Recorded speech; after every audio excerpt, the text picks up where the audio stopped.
You're listening to They're going to call it a hard foul. They're going to call it a hard foul.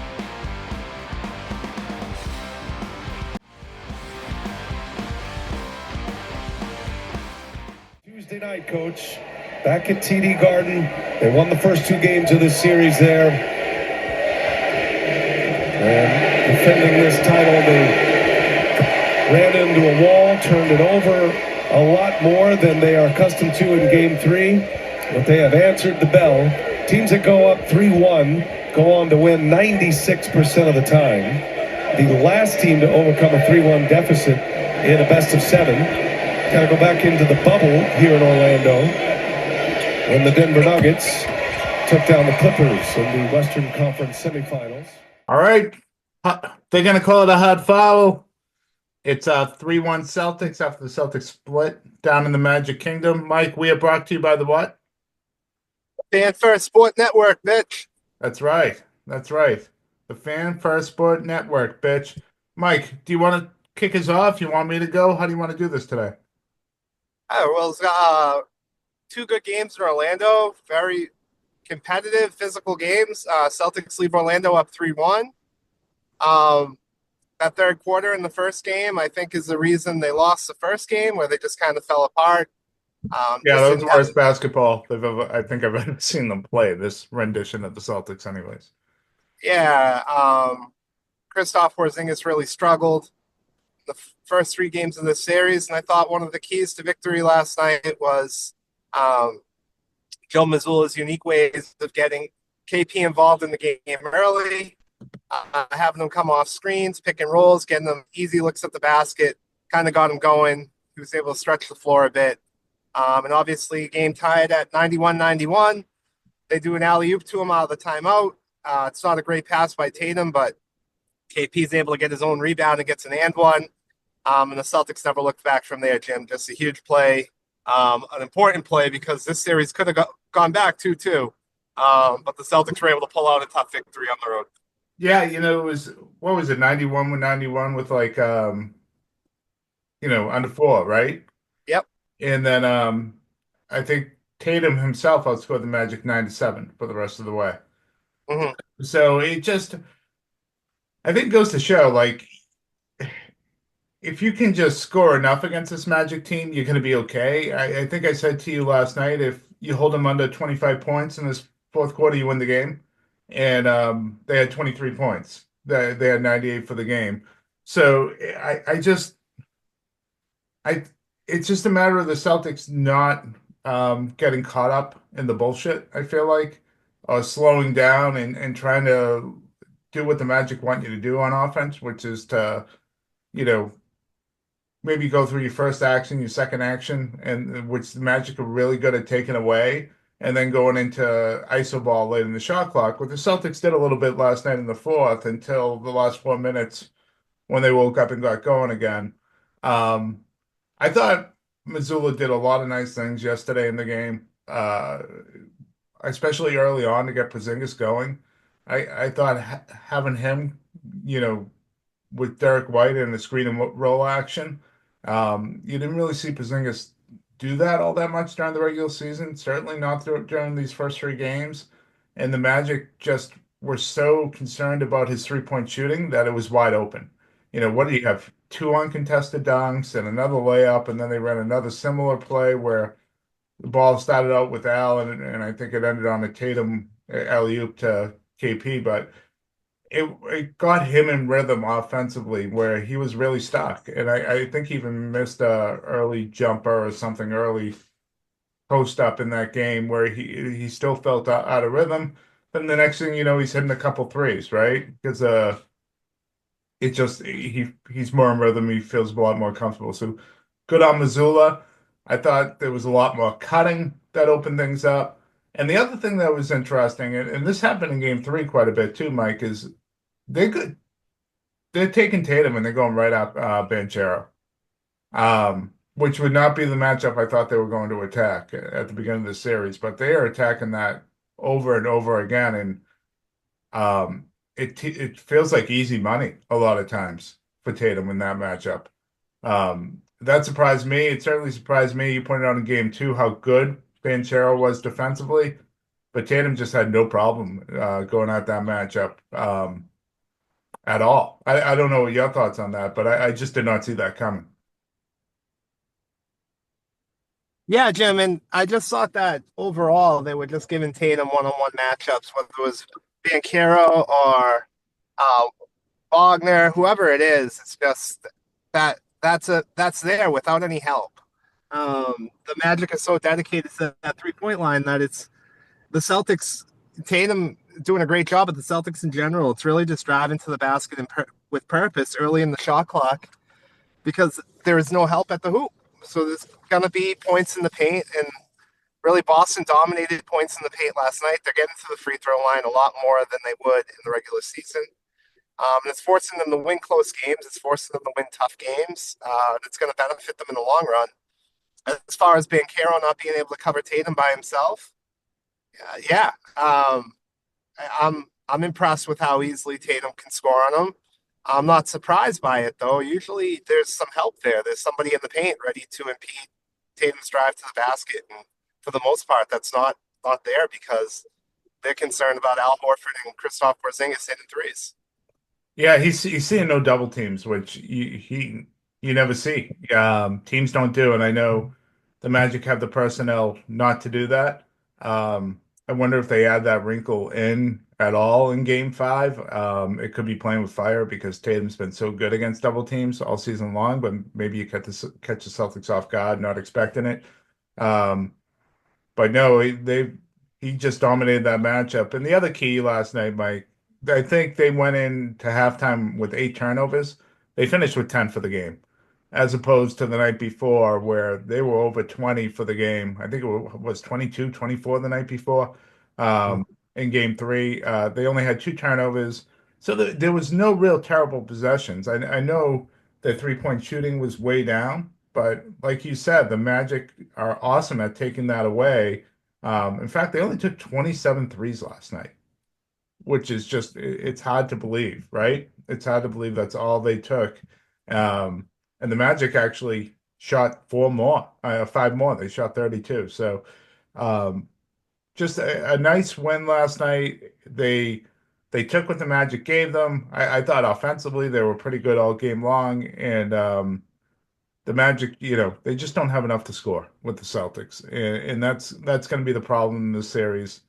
As we head back to Boston, I think it's over in Game 5. But I will say this: if this Magic team had been healthy all season long, I think this would have been a 50-win Magic team.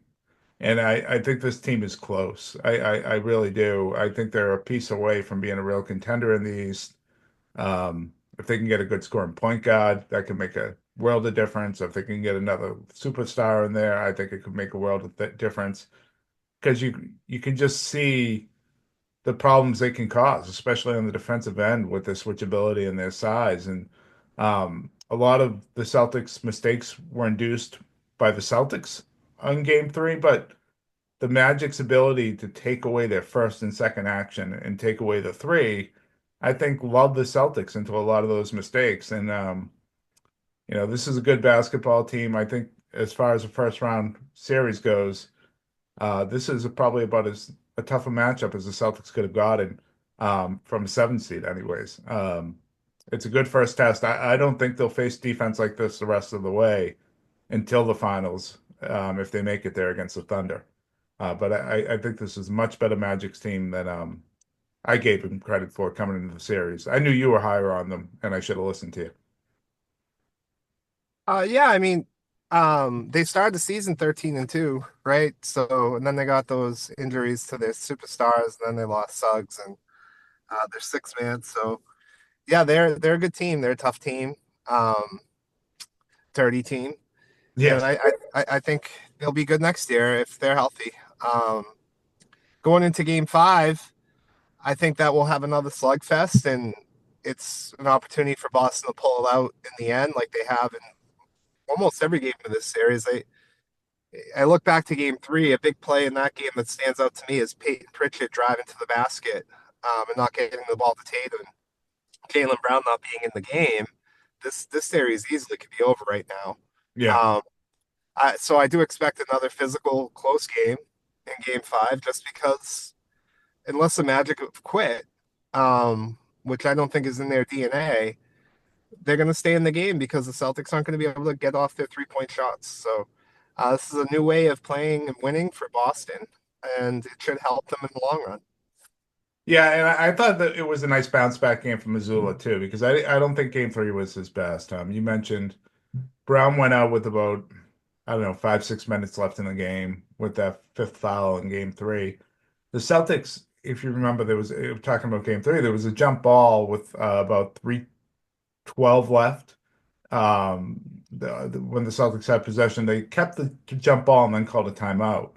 Um, at that point, Missoula elected not to put Brown in. And then there wasn't a dead ball till about 40 seconds left in the game.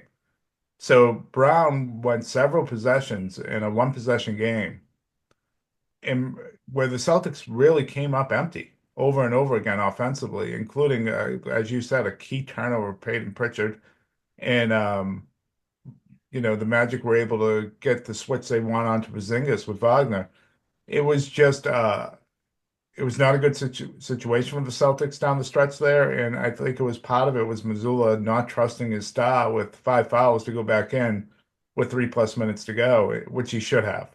I thought that was a real mistake. I thought it was a mistake where he didn't challenge the foul on Brown early in that third quarter too. The Celtics had a chance to go up 15 at the time of 14. They called a foul on Joseph when Brown went up and Joseph was right underneath him and Brown hit him in the face with his elbow, but it was more like his face was defending Brown's shot than Brown hitting him with an elbow. And all season long, we have seen that call overturned. So I just thought there were moments in that game where Missoula could have helped his team. He certainly wasn't the reason why the Celtics lost, but he didn't. I don't think he did enough, and I thought the adjustments he made for game four were really nice. Um, Mike, and the other issue in these playoffs, again, it's not the reason the Celtics won, it's not the reason the Celtics lost, but it's not also not just Celtics games. The officiating has really sucked throughout the league. You saw it. I thought game three when they got the time wrong at the end of the game when the Celtics had lost defensive possession, clearly had zero point 0.7 left on the clock. They called that 8-second violation on Banchero, which wasn't even close to an 8-second violation in a very key moment of the game. That would have gave, and the Celtics actually lost time because of that on the clock, another point 0.3, point 0.4, which could have made all the difference in the world at the end. I thought Porzingis was pretty much tackled on the very last play of the game. And then you saw it in the Knicks game, Pistons game yesterday, where Tim Hardaway Jr. on the last shot of the game, the three-pointer from the corner, he looked like he was fouled to me. Um, the refs, didn't make that call. And I feel like they're showing up in the worst way over and over again in these games, and it's really hurting the product. Not to mention, how long did the game three take because of all the stupid reviews and all the fouls being called? Where it felt like the refs are trying to make a concerted effort to keep the fouls even. When Yeah, it must have been like a 3-hour game. yeah, I think the refs are being reactive to the coaches and the players after the game press conferences, and I also think the players and coaches could stop bitching a little bit here. Yeah, Um, that's where I do appreciate Missoula. you've seen JJ Redick do it. You've Yeah, seen the coach in Orlando do it. Mosley did it again last night. Yeah, Yeah. You've seen Tom Thibodeau do it. You've seen now Bernie Bickerstaff has done it even before game 4. He was doing it throughout the series. It's got to stop, and I think the refs are reactive to it. The officiating hasn't been great. I thought game 3 was a disaster. It was a 3-hour game. That was the second playoff game on this playoffs now that have gone 3 hours because the refs have had so many stoppage in plays, not just in Boston, but yeah, uh, it's bad. Yeah. yeah. And at the end of that game, where Tatum called the timeout, it was clearly more time. Um, And I don't understand why they couldn't fix that when they knew it was wrong. That to me that was just bizarre. Well, they Um, didn't. I guess it's in the rule book. You can't, and they didn't know it was wrong. And that's like the thing. I get the whole you should be able to review, but it's also the referee's responsibility to know how much time's left on that timeout. Like that's something you huddle up for before the play, or whatever you get a stoppage. Someone's pointing at one ref. You got the time. You got the time, right? And that's something you have to get right. It's not like someone could say, "Oh, that's really hard to do." No, it's their fucking job, and that's an yeah, important aspect of it. That's something that gets drilled into you as an official to know the time, and they just relied on the scorekeeper. Huge mistake yeah, you in that can't spot. rely you can't rely on the home team scorekeeper. Well, it's actually it's neutral in the playoffs, but either way, you shouldn't rely. Um, yeah, I um I find that funny, and I also thought it was funny, like with the 8 second violation, there was so much time that came off the clock, and Yeah, good job by the scorekeepers in Orlando for their home team. Show that Boston has done stuff like that in the past. So it's um, actually we need to be fair. It's not an Orlando score, so the NBA brings in like somebody to do it. whatever. Yeah. Um, at the end of the day, as bad as the officiating was, the Celtics lost that game Oh, because sure. they slowed their offense down. They didn't run any offense in the third quarter. They were dribbling the ball around half court. 20 turnovers they had in that game. Um, Guys weren't making open threes. That's been a little bit of an issue in Orlando. Nobody was really making their open looks, especially from the corner. They're missing layups. Um, so they lost. They got out executed and they lost. And last night they were able to pull it out. And that's the good test for this series in Boston is that they're being forced to play in close games. One thing I'd like to see from the Celtics in Game Five is when they get a lead, not to let it go. They had a lot of opportunities last night to extend the lead, and they really never did. Continued to let Orlando come back, whether it would be coming down and turning the ball over, and a lot of those turnovers weren't forced, or committing a bad foul and putting Orlando to the line. So um, that's one thing the Celtics could clean up in Game Five if they can extend the lead. It's definitely not going to get close because that's usually when you see NBA teams give up. So that's what I would like to see when they get that lead in Game Five to keep it going. Yeah, and the turnovers weren't a problem last night. Like I said, I think there was only two in the second half. I think give Orlando credit too because they just have two guys that really can get to their spot and score and be run stoppers. Yeah. And I wonder if in some of these instances, especially if there's only one on the floor, if you get on a like 9-0 run and Orlando calls a timeout, maybe you throw a trap on Banchero early on to try to get the ball out of his hands, even if you give up an open shot to a Wendell Carter or a KCP, um, to try to get anyone else to shoot it in those instances other than him or Wagner, because they really do. They get to their spot, they're able to create space, and they make shots. Like they're really good. Except for when Wagner's, is it me or is his um shot different when he shoots a three? It's like it's But a hitch in it when he's at mid range, it feels like very smooth and in rhythm, but his 3-point shot, it's like he adds a hitch to it. It's really weird. it's awful. He's at 17% for the series. Yeah, like let him keep shooting. I think I wouldn't even get out on him right now, from out there. Um, yeah, Yeah, I mean that's the big part of his game and Banchero's game that's really inconsistent. If they can ever, fully develop that 3-point shot, um, watch out for those two because the way they get to the bat, the way that Wagner finishes at the hoop is pretty impressive. oh, it's excellent. Yeah, it's really Yeah, excellent. And from weird angles too. And I'd be thinking, no, this is pretty good defense, and he finishes it. Like they've scored on good defense consistently. They're good players. Mike, did you hear what Missoula said before the game when he was asked about the fouls and Orlando going over the line?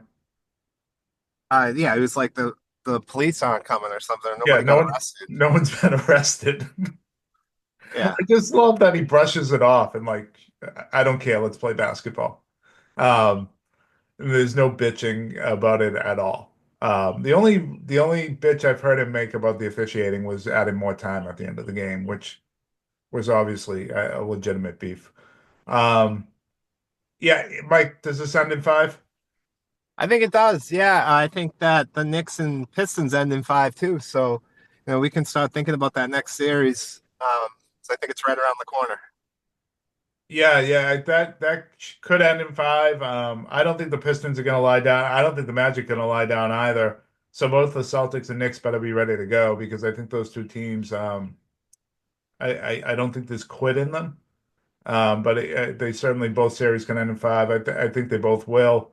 Um, that Robinson Towns lineup that Tibbs throws out there is pretty interesting, and it's caused some problems. It caused some problems for Boston when I first saw it, and I wonder if they implement that a bit more during the series.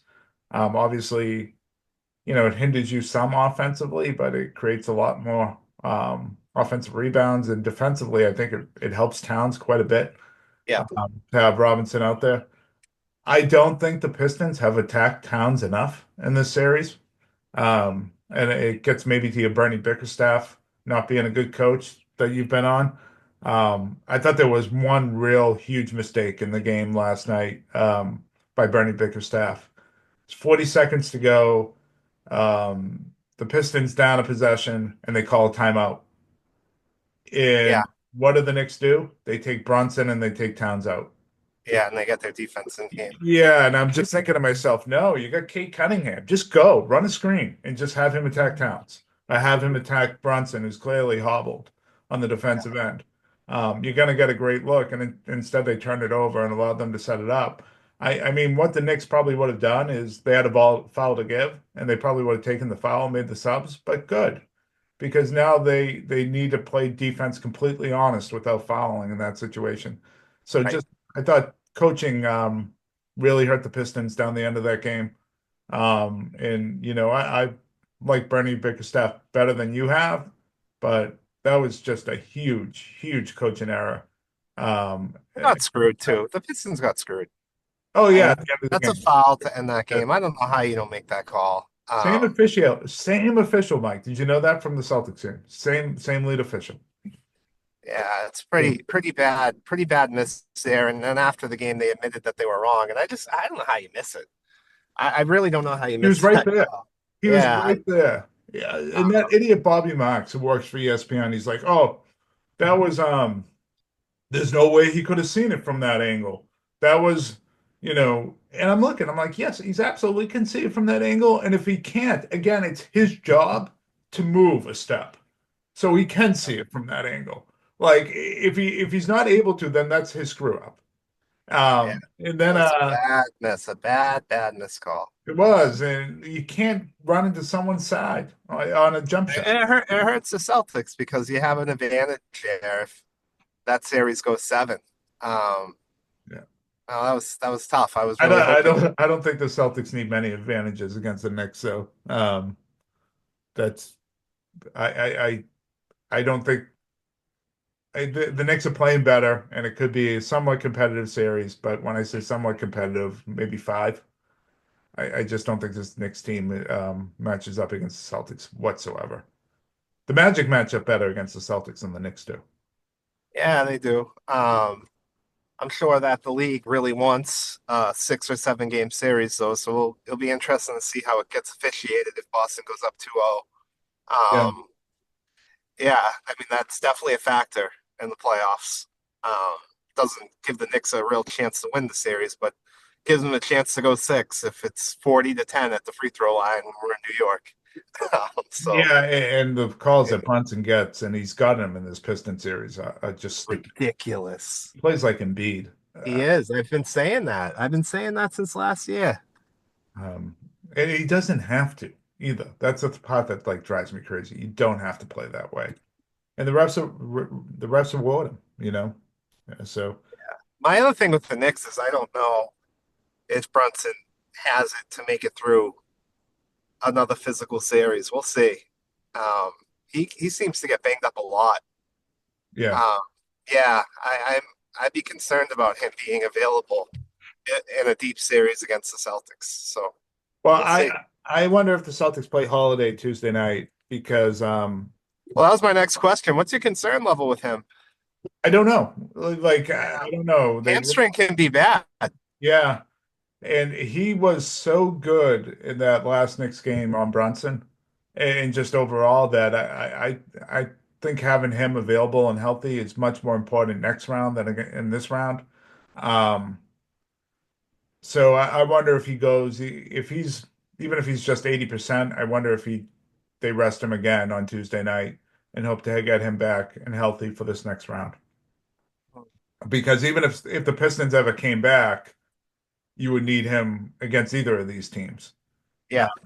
He's much more key in this next round than in this. I mean, there really isn't a god on the Magic that you worry about, and he helps with Banchero and Wagner, but they can still score over the top of him, so it really doesn't matter that much. But next Right. round it certainly does. Hey, any other intriguing playoff storylines from around the league that you want to hit on before we jump off?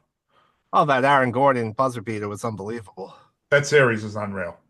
Yeah. There's no series even close to that right now. Yeah. That series is awesome. It's just great basketball. Yeah. The Eastern Conference kind of sucks as far as series goes. I mean, they're all over. Indiana's going to finish up this in the next game. Miami's going to Dame's get done. swept. Yeah, Dame's done. He could be done for a long time. Um, Milwaukee's going to have to make some tough decisions. Yeah, so I wonder if Giannis is on the market this summer. yeah, I would think so. You wonder if Um, Giannis, and I wonder if this Orlando team led by a package of Franz Wagner is one of the teams that are going to be calling. there'll be a lot of teams. Yeah, Rondo, OKC's the Rockets. Yeah. OKC's got a lot of space, cap space, and draft picks. Well, Um, you gotta have a star. So it'd be like Holmgren, and then you compound the pieces around that, or someone of that level. I think you'd have to give the Bucks. maybe, yeah, I don't know. Yeah, I do you give Indiana a shot against Cleveland? I think that could be a really good series. I think it's gonna. So I feel the same way if the Clippers get by the Nuggets. I don't think the Nuggets will give the Thunder much trouble, but I think the Clippers could give the Thunder a really good series, 6 or 7. Yeah. And I feel the same way about the Pacers. The Pacers, they're kind of made for playoff basketball, and it's weird because if this was 10, 15 years ago, you would say how they play doesn't work, but it does in today's game. They just play so fast. They're good enough defensively. They're good enough on the glass. They're good on the offensive glass. They're very creative. Rick Carlisle, for the most part, with maybe the exception of last year's Celtics series, is really good at using his timeouts and understanding the flow of the games and hitting the right buttons on substitutions. Um, yeah, I think they could. And I don't think they match up that poorly against the Cavs. I think the Cavs are better and will win the series for sure. I'd be surprised if the Pacers were able to eke it out, but I could see it going 6 or 7. And Yeah. I would tell you the same thing if the Pacers are playing the Celtics. I think it would be a 6 or 7 game series. I really do. I just think they're that type of team. It should have been last year in the Eastern Conference Finals. It was the hottest sweep I've ever seen. Yeah, it will be interesting. It definitely be interesting. And yeah, I mean for the first round, I guess it's really just one series that's left that could be competitive. So we'll see, Jim. We got a big game coming up this week. Hopefully, the Celtics can end the series, and we'll stop breaking down. Most likely, the Knicks. All right. Talk to everyone soon. See ya.